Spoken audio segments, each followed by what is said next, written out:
Hey guys, Shelby Padgett here. We are doing something pretty exciting today. We're going to talk about a new release. I woke up and I had literally no idea that this bike was even in the works, let alone getting a full press release all over the industry today. Shows how much I'm in the loop, but I think it caught a lot of people off guard. And we're going to be talking about the Stark Future Varg. I guess that's what it's called. So let's go ahead and jump into this. As you guys know, I'm a huge advocate of two strokes. Love two strokes. If you're looking for a cool two-stroke t-shirt, hit up my buddy Dustin, his wife Shannon. They make these sick two-stroke tees.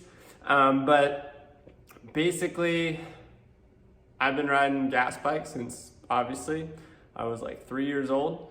And I've been fascinated. I love motocross. Like, don't get me wrong. I'm not one of those like, oh yeah, let's kill the gas bike kind of movement guys at all. I love just riding. I like the freedom that it brings. I like the experience that it has. And I understand that having electric or EV motocross bikes, just like when Alta hit the scene, I was one of the folks really obsessed with kind of their ideas, their technology, and what they were going to bring to the table. And I was really impressed with what they did with the MXR model, their latest version, before they ended up having to close shop, which was so unfortunate. But of course, someone always comes back into the market, and this is no different. Stark Varg, I guess, is a Swedish company, which means strong wolf, I believe. So the name is a little different. It's not Stark Enterprises, but it's something unique to the Swedish engineers, and what means important, something important to their community out there, which is the wolf. So that's pretty cool. We're gonna touch on the features, the price point, my thoughts, a little bit of everything. And I think one of the coolest things that I've experienced and why I feel really comfortable potentially putting in my name for one of these as they go into production is the experience I've had with this guy behind me. This is a 2021 Specialized Turbo Levo comp, and oh my gosh, transformed my whole perspective and experience mountain biking. Of course, it's not traditional where I'm pedaling, and yes, there's probably what we call the acoustic guys still riding the non-E powered bikes, but me, I just like riding. I like getting out as much as possible and doing more and more laps. I like jumping. I like getting up the hill quick so I can come back down. I'm not so much a workout buff where I just want to like burn as I go uphill and do, the Ironman kind of stuff. So that's totally cool if you like that stuff. No disrespect at all. For me, I literally sold my pedal bike and I have just an e-bike now because it's amazing. In terms of dirt bikes, you guys know, if you follow my channel, I've had a little bit of everything over the years. 125s, 150s, 450s, 250s, 250Fs, a little bit of literally everything. And I have a major appreciation for motorcycles in general. And I really love the different aspects, different attributes, and personality traits that each of these bikes have. So when it comes to deciding on what the future may be when it turns to EV, it's not so much that, yeah, I prefer an EV bike over a gas bike. It's just that with the way things are going, whether we like to admit it or not, with legislation and politics and rules and laws, tracks closing down due to noise ordinances, like all this stuff culminating around the world and in our backyard, especially in California. You guys know what's going on there with the red sticker, green sticker debacle, and emissions. I just don't see it slowing down or going away from an EV movement in general. I mean, even Porsche, I'm a huge Porsche fan. I love my Porsche Cayman that's still at the shop, getting some stuff on it. But Porsche is coming out with a fully EV lineup. I mean, that's just, and they're doing that. They're total petrol heads. And if that company is doing it, there's obviously huge pressure coming down from up top. And it's efficient in terms of performance and effective in terms of performance. In terms of cleanliness to produce, obviously there's arguments there on both sides. Is it cleaner? I don't know. you know, the manufacturing process for batteries and the disposal process of batteries and all that stuff I'm not super familiar with, but I do know that there are some major environmental consequences at this point, but I'm sure those will, in time and as pressures applied, will become better and better, and it'll be just a different era. We'll be enthusiasts in a different capacity, which is cool. I think it's just something different. And so I'm open to it, totally. I was 100% on board with the Alta. I rode the Alta. If you guys haven't seen that video, I have it in my playlist. We did some laps on it. I rode not the MXR, the previous generation, so just the Alta MX, I believe. And it was really good. The power was insane. It fell off on top pretty quick, so it kind of fell flat because of the power output capabilities or restrictions.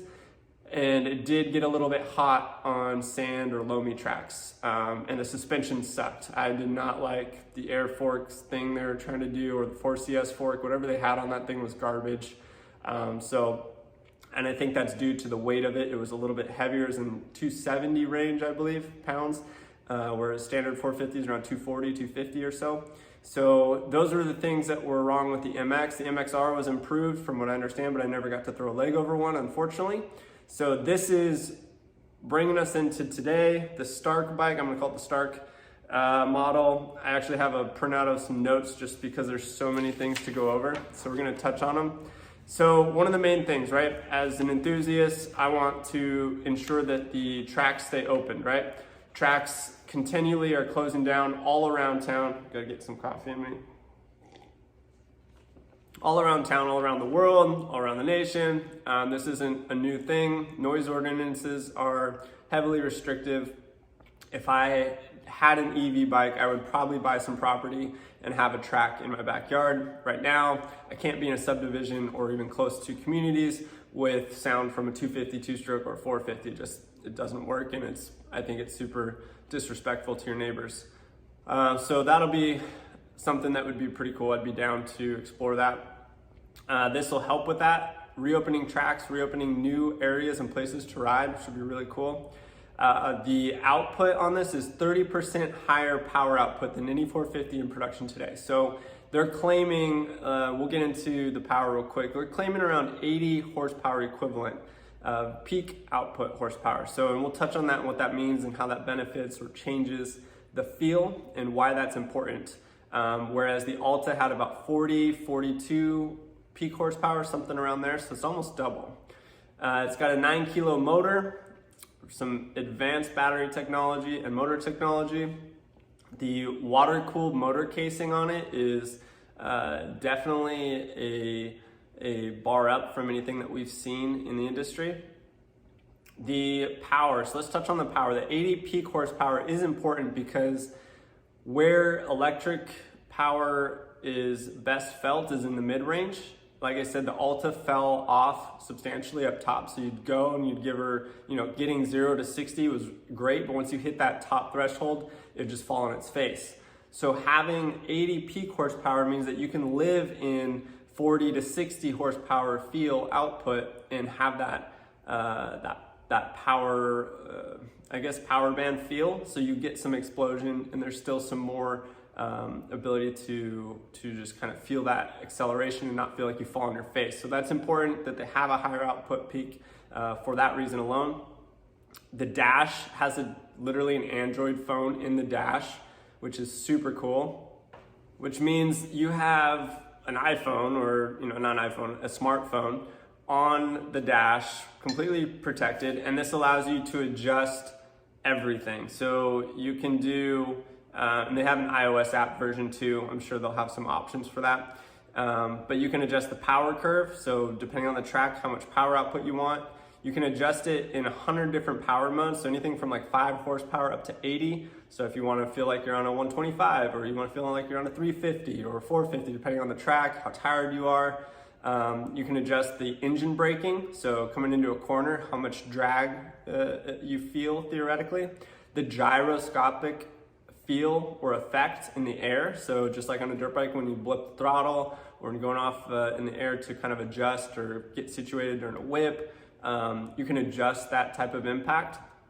And traction control, you can adjust that as well, which is really cool. all the modes you can switch through on the left-hand side of the handlebar, meaning you can just swap modes if you're getting tired, go from a 450 to a 350 with the click of a button. And you can go ahead and actually do lap riding tests, so you can track your lap times based on each program you set and see which one is the best for lap times or comfort or whatever you want to do. It also measures things like air time, how much power you use on a ride, how fast you're going, your speed, and then it has a GPS map. So if you're trail riding, you can go through a map system or a trail map and have turn-by-turn directions, or you can GPS track where you rode on the motocross track.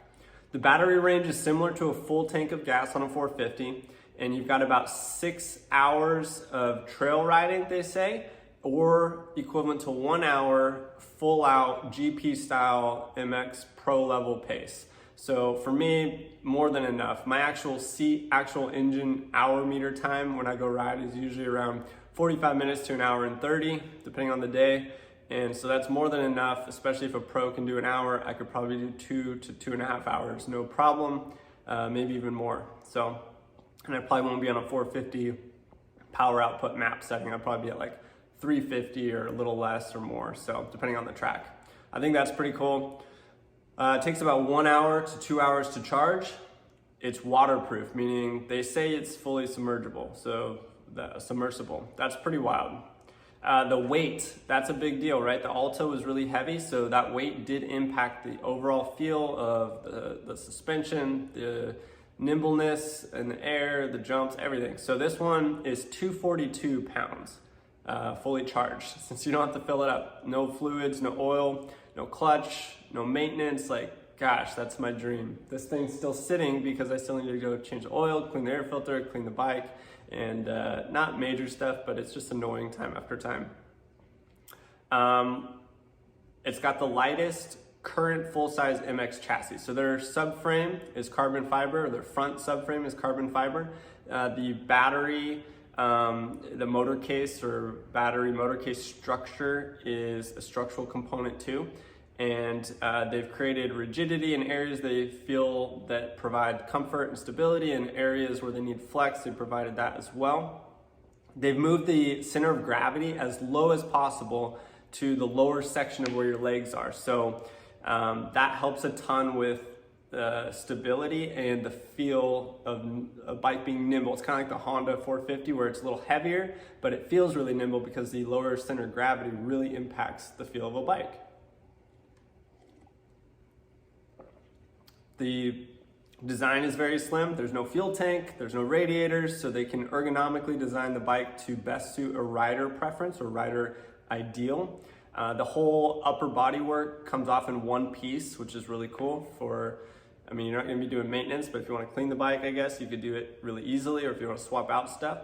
And they use the least amount of plastic used in any production of a dirt bike full size, which is pretty cool. So they're efficiency driven, I like that. And they're probably one of their coolest attributes is their chain adjustment. They've redesigned the chain adjuster so that instead of trying to fiddle back and forth with the axle blocks to see, how many tick marks am I adjusted on either side, they actually have a clicker that actually clicks. So just like you click your rebound or your compression clickers on a KYB fork, you would do the same for the rear chain tension. So you could just literally click one out 8 clicks and the other side 8 clicks, and you know that they're even, which is cool. And then what they've also done is they've totally designed their foot pegs. It's kind of a random aside, but they overhauled the architectural design of how the foot peg is actually designed so that they can create it with the least amount of material with the most amount of strength. So it's just kind of cool that they even went that far to do that, shave weight where they could. And so brings us to our last point is the price. And if I'm going to be putting one on hold, it sounds like they're going to be getting units to test for the publication sometime summertime or so, spring, summer. And then they're starting production so that they can begin delivering hopefully September of 2022. So almost a little less than a year out, which is pretty cool. I'm definitely excited. They have a $100 reservation to put your name in the hat and get your name on the list. And so the price is gonna be, I think it's pretty good. $13,000 US dollars is what they're aiming for. And given there's no maintenance in terms of like oil, filters, stuff like that, no pistons, no engine rebuilds, stuff like that, I think you get a lot for your money. And just the doors that it's gonna open up having a fully EV competent competitive MX bike. I think it's gonna, yeah, you may like gas bikes, you may like the sound, of course, I understand that, but if people start putting down faster lap times and having more fun and riding in more places because of the opportunities that EV allows, then I think that will change the adoption curve and have it increase pretty quickly. So I'm definitely putting my name in the hat, putting one on pre-order. Let me know what you guys think below, and hope you guys enjoyed the video. Let me know what questions you have, reservations, thoughts, pros, cons, and hopefully, we'll be one of the first YouTube channels that isn't a major publication to get one of these in the garage. So, all right. Thanks for subscribing. Thanks for the support. Thanks for watching. You guys have a great week, and hopefully have a great Christmas as that comes up pretty soon.